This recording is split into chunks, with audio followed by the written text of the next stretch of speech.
Nasabat ng mga otoridad ang nasa halos 2 kilogramo ng imported kush o high-grade marijuana na nagkakahalaga ng mahigit sa 3 milyong piso sa isang barangay sa Antipolo City.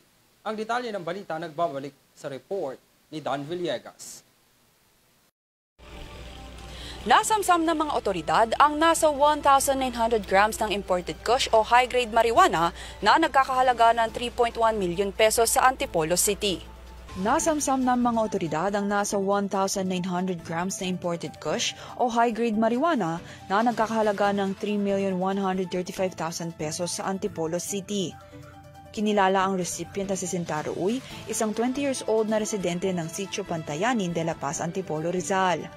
Ayon sa Philippine Drug Enforcement Agency o PDEA, ang nasabing kush ay galing umano sa United States at ipinadala sa Port Clark noong ika-9 ng Mayo. Ang mga iligal na droga ay nakapaloob sa 4 na plastic pouch at ipinakita bilang hooded sweatshirts. Alam umano ng suspect ang nilalaman ng mga parcel at hindi ito nanlaban sa pag-aresto sa kanya ng mga operating team.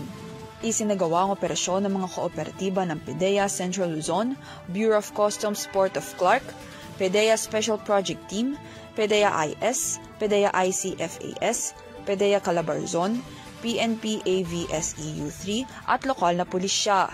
Sasampahan ng recipient ng illegal na droga ng isang non-bailable offense ng Section 4 o Importation of Dangerous Drugs ng Republic Act 9165. Para sa Your TV News, Dan Villegas sumasaludo sa bawat Pilipino.